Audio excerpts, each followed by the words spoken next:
In this video, we'll explore the strengths found in seniors who enjoy solitude. If you've been told you're too independent or too quiet, it's important to know that these aren't flaws. They're signs of emotional depth, wisdom, and strength. Many people assume those who prefer being alone are shy or withdrawn, but in reality, it reflects a set of remarkable traits that often emerge with age. These qualities, which others might overlook, are shaped by a life of reflection and self-awareness, free from constant social distractions. We'll discuss 8 personality traits commonly found in seniors who cherish their own company. Instead of feeling like you don't fit in with busy social circles, you'll start to appreciate the quiet power of being yourself. Whether solitude has always been your choice or something you've come to embrace over time, this video will help you understand these traits better and make you feel more confident and connected to who you truly are. If this resonates with you, don't forget to subscribe and turn on the bell so you won't miss future videos. Let's dive in. Number 1. Inner peace, the deep connection that comes with age. As we grow older, there's a special kind of peace that comes from within, one that doesn't rely on constant company or noise.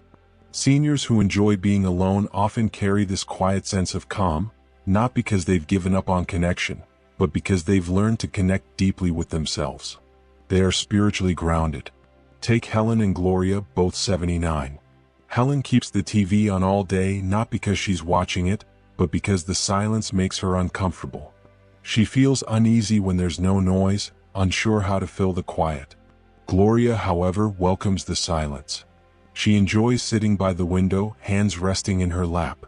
She doesn't pray in a formal sense, but she reflects.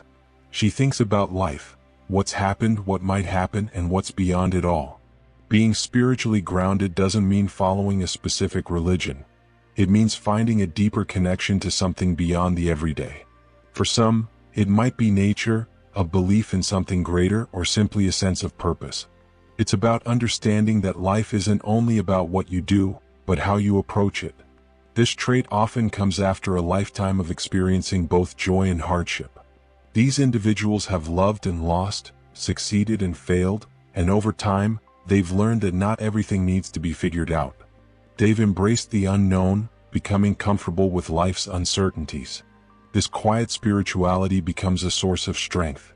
When others around them may panic, they stay calm. When people complain, they listen. When challenges arise, they turn inward, not to escape, but to find balance.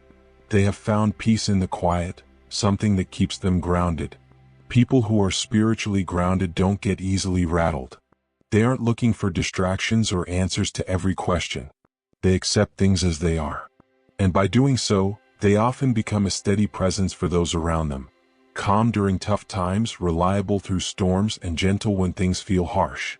So, if you find that quiet moments bring you comfort, if you've learned to find meaning in life's simpler, quieter moments, know that this is not just a passing phase. It's a sign of spirit. Number 2. Keen observers. Those who prefer solitude often have a remarkable ability to notice what others overlook. While the world around them is buzzing with conversation and activity, quiet individuals take in the smallest details.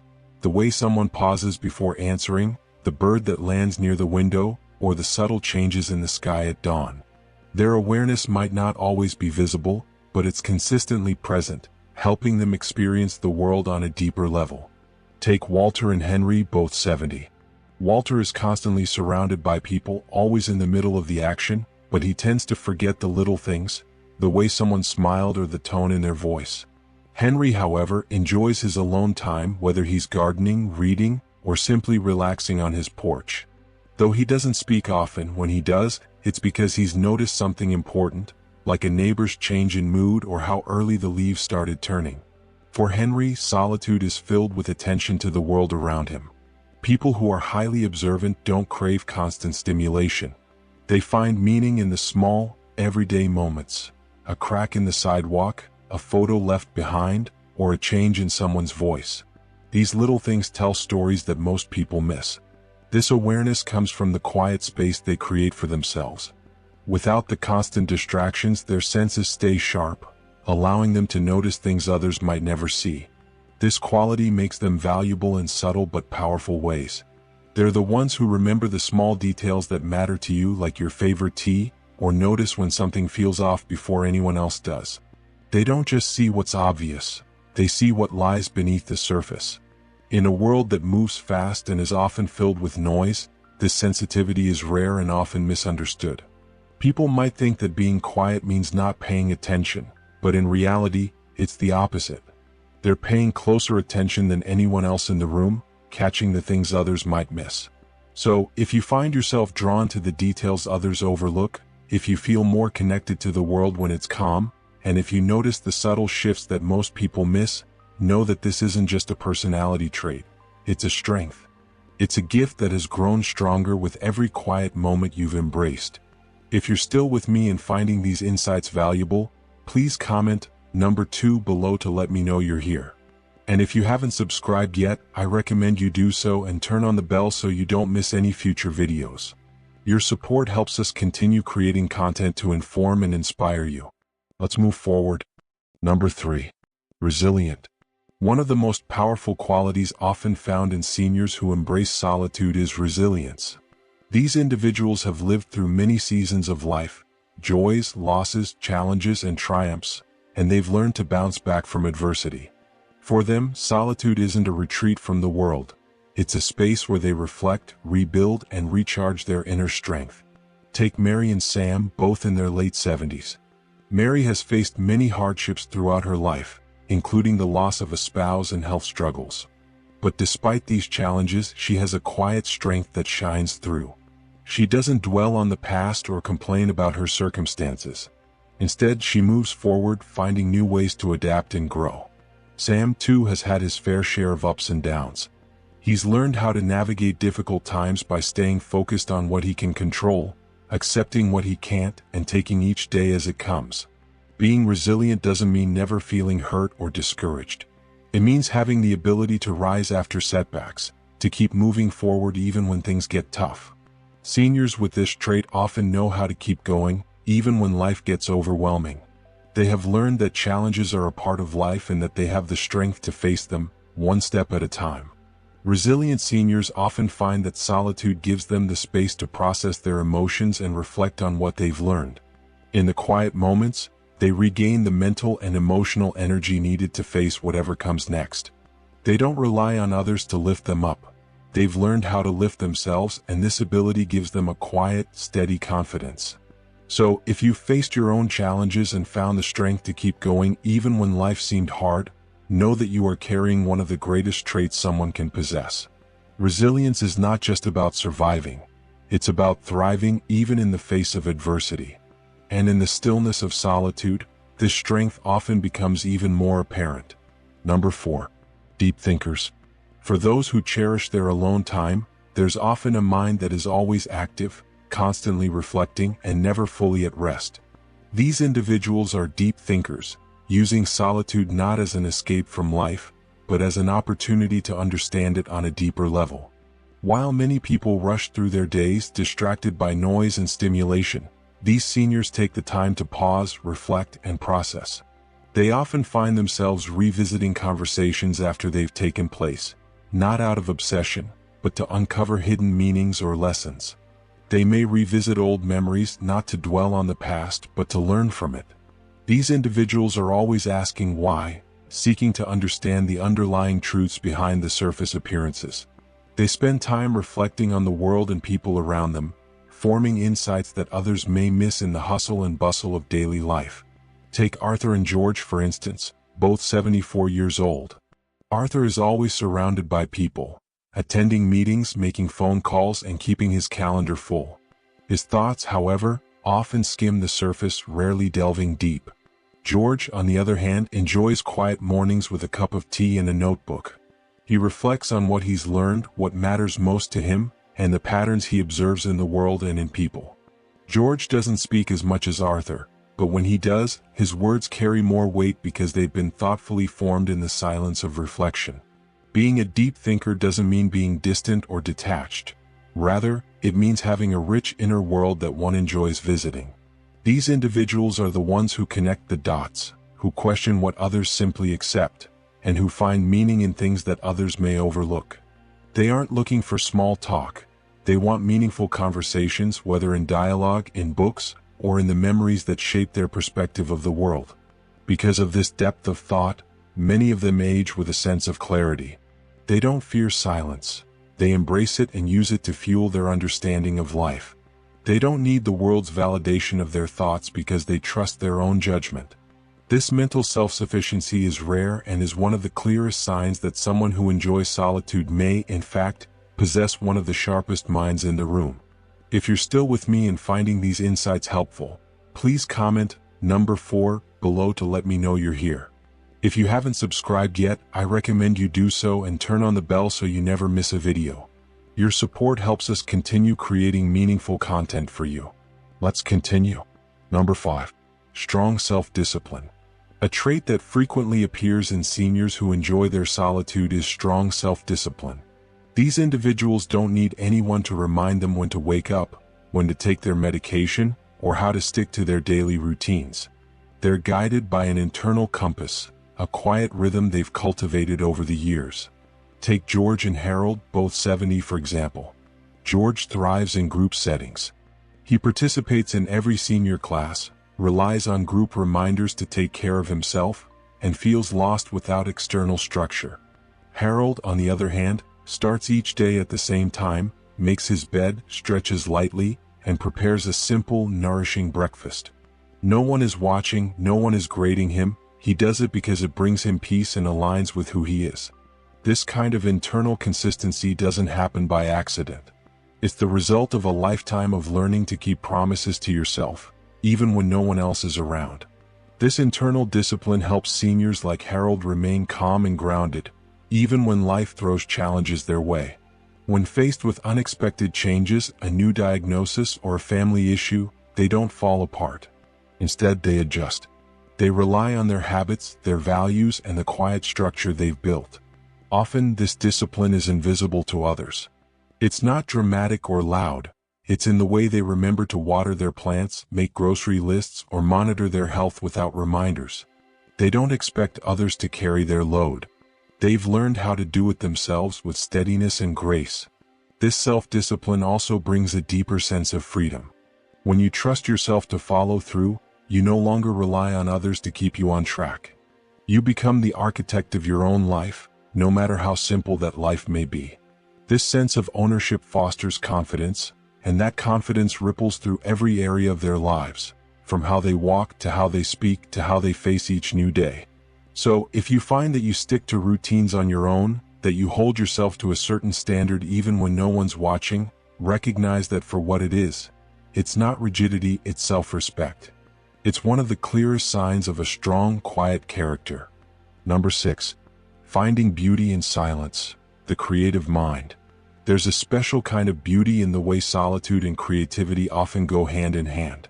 For seniors who enjoy spending time alone, their creativity thrives in silence, away from the distractions of the world.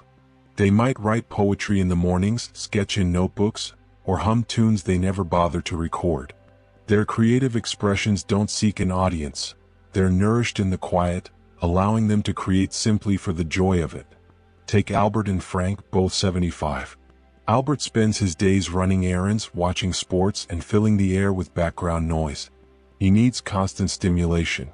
Frank, on the other hand, finds peace at his workbench, creating small wooden birds. He doesn't show them to anyone.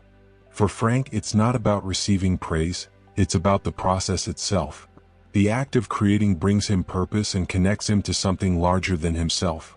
Being creatively inclined doesn't mean you have to be an artist or a writer. It means having a mind that rearranges ideas, finds beauty in patterns, and uses solitude as a canvas.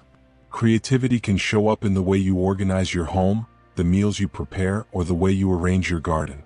The creative spark doesn't require applause, it just needs space to breathe. And often, seniors who seek solitude do so because it's where that spark is allowed to flourish. In the absence of chatter, they hear melodies. In the quiet of a morning, they stitch together words. In the sunlight that falls across the floor, they find inspiration. Their creativity is personal, intimate, and often sacred. This trait is incredibly nourishing. It helps prevent cognitive decline, provides emotional release, and gives meaning to days that might otherwise feel too still. When the world slows down, creative people speed up on the inside. They might write letters, build model trains, knit scarves for neighbors, or craft stories in their minds that they may never share. Others might see them as loners, but what they don't realize is the rich, textured world unfolding inside them. It's not isolation, it's imagination. It's the ability to take something ordinary and transform it into something beautiful, not for anyone else's approval, but because the act of creation itself feels right.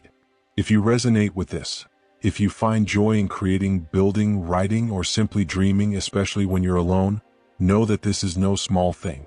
It's a sign of deep vitality, a personality tuned to the music beneath the noise, and one of the most quietly powerful traits a person can possess.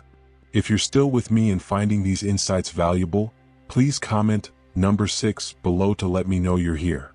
And if you haven't subscribed yet, I recommend you do so and turn on the bell so you don't miss any future videos. Your support helps us continue creating content to inform and inspire you. Let's move forward. Number 7. Emotionally independent. Reaching a point in life where you feel comfortable being alone is often a sign of something deeper than just a preference for solitude. It points to emotional independence. Seniors who enjoy spending time alone aren't avoiding connection. Rather, they've learned that their sense of completeness doesn't depend on others' presence or attention. They've discovered that their peace comes from within, not from who calls, who visits, or who praises them. Take Martha and Irene, both 70 years old, as examples. Martha often checks her phone, waiting to hear from family members, feeling hurt when a day passes without a call. Her mood fluctuates based on the attention she receives from others. Irene, on the other hand, starts her day with a walk, enjoys a light breakfast, and spends her afternoons reading. She deeply loves her family but doesn't require constant interaction to feel valued. Her joy doesn't hinge on others' actions. It's steady, like a well that fills from the inside out. This kind of emotional strength isn't built overnight. It's developed through seasons of disappointment, loss, and personal growth. Emotionally independent seniors often emerge from life's trials, whether it's widowhood, illness, or betrayal, and realize that even when others weren't there, they could still stand on their own. That kind of resilience is quiet, unassuming, and incredibly powerful. Emotionally independent seniors are calm in the face of distance. They understand that love isn't measured by the frequency of visits, but by the quality of connection when it happens. They don't overreact, beg for attention, or take every silence personally. Instead, they use that time to focus on themselves, to rest, create, enjoy small rituals, and refill their own cup. Ironically, because they don't cling to others, people often feel more drawn to them. Their inner peace becomes contagious. Their presence is soothing and feels safe. So, if you find that you no longer need external approval to feel content, and that you can weather emotional storms without unraveling, know that you're not too withdrawn. You've simply grown into something many people spend a lifetime trying to achieve: emotional freedom. Number 8. Selective with relationships. A key trait of seniors who enjoy solitude is their ability to be highly selective about who they let into their inner circle. Rather than seeking out countless acquaintances or filling their schedules with casual meetups, they prioritize meaningful connections. For them, 2 deep, thoughtful conversations a week are far more fulfilling than 20 brief, superficial ones. Take Margaret and Martha, both in their early 80s for example. Margaret is always surrounded by people, saying yes to every group outing and social event. She enjoys the company, but often finds herself feeling drained and overlooked. Martha, on the other hand, prefers to spend her time alone, meeting up only with a couple of long-term friends she trusts. Their conversations are rich, touching on life's bigger questions such as purpose and fear. When she walks away from these discussions, she feels fulfilled, not exhausted. Being selective isn't about being unfriendly or antisocial. It's about recognizing the value of your time, energy, and emotional well-being, and not wanting to waste it on relationships that feel shallow or one-sided. Many seniors who embrace solitude have lived long enough to experience the loneliness that can come even when surrounded by people. They've learned that genuine connection is far more valuable than forced interactions. This trait also speaks to emotional maturity. These individuals are no longer chasing popularity or trying to win everyone's approval. They've learned the power of saying no, and they choose to invest their time in relationships that nurture them, not drain them. They recognize the worth of their own space and energy and treat them like precious resources. The few people they let into their lives are those who truly see them, respect them, and offer meaningful companionship. It's common for people with this trait to have one or two lifelong friends, a sibling they still talk to regularly, or even a neighbor they've formed a quiet bond with through small acts of kindness over the years. But they won't pretend to fit in, engage in drama, or get involved in gossip just to keep company. So, if you find yourself stepping away from large groups and feeling more drawn to quiet, genuine connections instead of busy gatherings, it doesn't mean you're becoming isolated. It means you're becoming more intentional. And being intentional in relationships is one of the strongest signs of self-respect. Final thoughts. As we grow older, the power of solitude becomes even more profound. It's not about being alone. It's about finding strength, clarity, and peace within ourselves. The qualities we've discussed, being deep thinkers, emotionally independent, observant, selective in relationships, creatively inclined, self-disciplined, spiritually grounded, and resilient, are the results of a life full of learning and growth. If you see these traits in yourself, take pride in them. They are a reflection of the wisdom and strength you've developed over time. Solitude is not something to fear, but something to embrace as it offers space for reflection, creativity, and deep personal growth. So, whether you've always enjoyed your own company or have come to appreciate it more with time, remember that these moments of stillness help you connect with your truest self. You are not alone in this journey. You are part of a community of resilient, wise individuals who are quietly shaping the world. Thank you so much for watching. If this video resonated with you, I'd love to hear your thoughts in the comments below. And if you haven't already, don't forget to hit the subscribe button and turn on the notification bell so you never miss a video from us. Your support means a lot and helps us create more content that can inform, inspire, and uplift you. Stay strong, stay wise, and embrace the quiet power within you. See you in the next video.